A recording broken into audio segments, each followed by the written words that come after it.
Welcome back. Oil prices are fractionally higher this morning. OPEC Plus, a surprise oil production cut, sent shockwaves for oil prices. Brent and crude both on the rise this morning, even if just fractionally. Joining me right now is American Petroleum Institute President and CEO Mike Sommers. Mike, it's good to see you. Thanks so much for being here.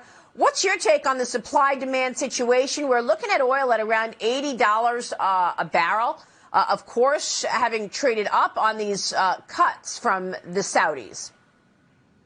Well, I do think the Saudis and OPEC are very concerned about what the economic forecast looks like for the rest of the year. I think there are a lot of concerns about a coming recession and what that is going to mean for oil prices. But the demand is being filled. I think what we're seeing right now in the marketplace is that other countries are stepping up to fill the demand that continues to exist. If there's an economic lesson here, the world is going to continue to consume a lot of oil and gas into the future. In fact, the United States Energy Information Agency just said that even in 2050, most of our energy is still going to be coming from oil and gas. We believe that oil and gas should be coming from the United States, which is why we've been pushing the administration to open up more of our resources for development, for oil and gas development here in the United States. Yeah, well, look, the Biden administration has a priority of the climate change agenda, so I'm not sure how much movement you'll see on that. But you mentioned these other smaller countries, these oil-producing countries such as Nigeria, Brazil. They've boosted their global supplies. Is that undermining the Saudi and OPEC Plus cuts? Well, you know, the United States as well has continued to increase our production. We've increased production by about 1 million barrels a day just in the last year.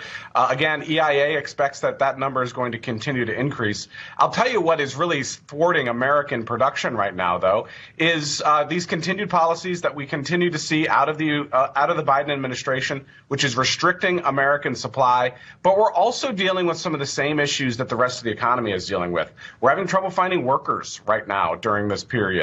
And we need more workers. We need more supply of American oil and gas. We need more permitting on federal lands and in federal waters. You know, right now, it took an act of Congress to ensure that we got more permitting in the Gulf of Mexico, for example. That shouldn't be how it is. The administration needs to put out a new 5-year plan, particularly for the Gulf of Mexico, which will increase supply of this important resource in American waters. Yeah, but Mike, will they? I mean, let's face it, the Republicans made energy and permitting their #1 most important bill. H.R. 1 is their energy legislation, and the Biden administration's vetoing it. Yeah, that is unfortunate, but we were encouraged by the fact that the Biden administration did open up the Willow Project in Alaska. That work on that project has already started. So when we want to get moving on something, we can get moving on it. We just need an administration that's more supportive of this industry. H.R. 1 is one way that we think we could get this country moving again from an energy perspective. We need to get that to the president's desk as quickly as possible. And let's start having a real discussion about what our energy policy should be. And that, Maria, is going to start with this administration acknowledging energy reality. The world is going to continue to consume these products. Americans are going to continue to demand these products. They're going to use them in their everyday goods, of course, but also to power their cars and to heat their homes. So the real question is not whether or not we're going to be using oil and gas, but whether we're going to be getting it from the United States, which produces it in the most environmentally responsible way. Well, the one policy on energy that we've seen out of this administration is selling oil from the strategic reserve. And they've gotten the reserves down to dangerously low levels. We've talked about this before. We're at levels not seen since the 1980s. So what about that? Is that why we're buying or trying to see more oil drilled so that strategic reserve can actually get filled up again? How do you assess the reserve right now? We're at the lowest levels that we've had in the reserve since 1983. But here's the really scary statistic. We're using 20% more oil today than we used in 1983. So we need to get that reserve filled back up in case there's a real international crisis. And with as volatile as the world is right now, we know that there could be a crisis right on the horizon. Unfortunately, the Biden administration actually signaled that they were going to buy more oil into the reserve at about $70, and then they didn't. And that was one of the reasons why OPEC responded by cutting production in those countries. So these markets are very much interconnected, and we need to continue to produce here in the United States to allow us to have the energy that we need and to provide that energy to the American people.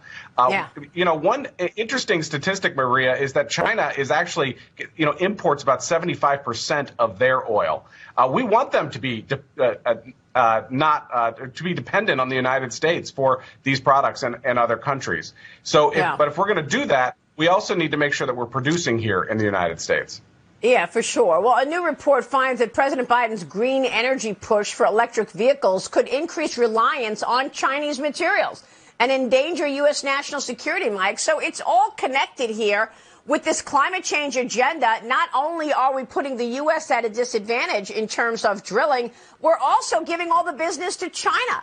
Batteries, all of this other clean energy components are made in China. That's exactly right. In fact, some of those prime components like lithium and cobalt and nickel, the primary supplier of those is China.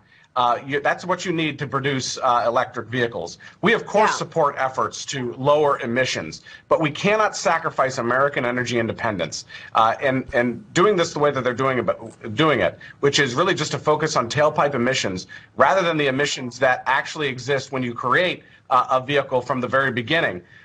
These electric vehicles, while great technology, most of those key components continue to be made in China. And we shouldn't just be looking at this from the perspective of emissions, but we should also be looking at it from a national security perspective. We should not be sacrificing American energy independence to a regime that is certainly hostile to American interests.